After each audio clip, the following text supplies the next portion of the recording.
Bref, je suis juste ici pour faire un peu une espèce de contrepoids au discours que j'appelais des gourous du web à la Michel Blanc, qui était là il y a 2 mois. Puis j'accusais d'ailleurs, puis je note à moi qu'elle soit rentrée sans que je m'en sois rendu compte, mais je pense pas. Je note d'ailleurs que je disais que ces discours-là s'adressent beaucoup aux patrons de presse qui, eux, sont très, très friands de ce discours-là parce que, justement, sont en négociation avec leur syndicat et tout ça. Puis je note que Mme Dessureau était là pour le discours de Michel Blanc il y a 2 mois, puis qui n'est pas ici présentement pour écouter le mien, qui est Mme Dessureau qui est la porte-parole de Québécois. Fait que, je vais commencer tout de suite avec Facebook puis Twitter, parce qu'il y en a été beaucoup de questions. On appelle ça des médias sociaux.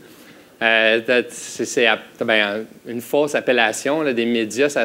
En fait, techniquement, c'est un média parce que c'est un support à des informations, mais c'est pas vraiment un média dans le sens que c'est pas une source d'information journalistique, on s'entend, mais même d'être crédible, ou en tout cas, tant qu'à moi, mon point de vue, c'est que c'est des machines à café, Facebook, Twitter, puis ça remplace la machine à café du bureau, la pause cigarette maintenant. On voit de moins en moins de monde qui fume. Puis, qu'au lieu de discuter autour de la machine à café, comme dans la caméra café, on discute sur Facebook, puis on s'échange. C'est un site de patinage incroyable. C'est vraiment puissant, mais pour faire une source d'information crédible, j'en doute.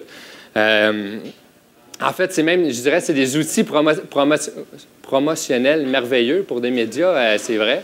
Il y a beaucoup de promotions qui est possible de faire là, dans la mesure où c'est bien fait. Là. On pourra peut-être en reparler, mais en tout cas, je ne suis pas sûr que c'est super bien fait pour l'instant.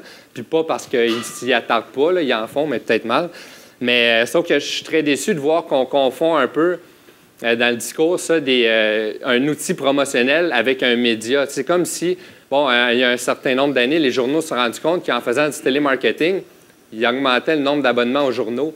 Mais on ne s'est pas mis à penser que le télémarketing étaient les nouveaux médias, que le télémarketing, c'était ça, le journalisme du futur.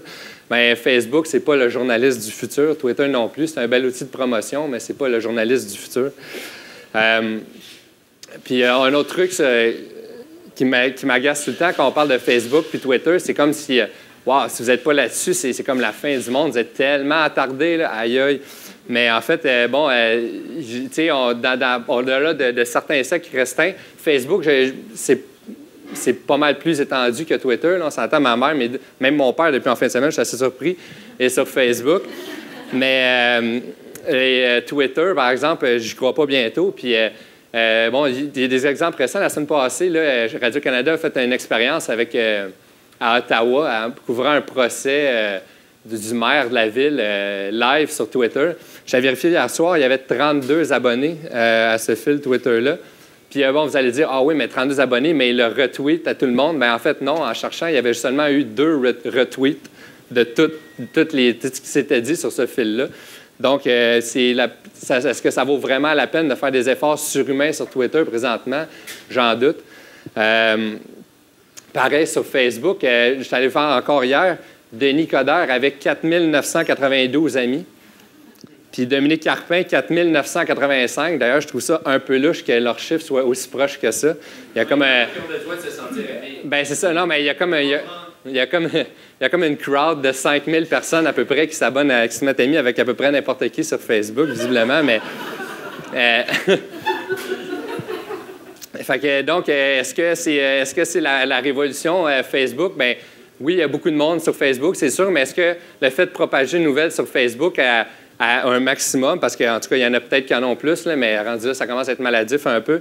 Est-ce qu'un maximum de 5000 personnes à la fois, c'est vraiment la bombe? Ben, c'est sûr que c'est pas négligeable, 5000 personnes, mais c'est même pas le devoir. Là, fait que c'est encore moins la presse ou le Journal de Montréal. Là, fait que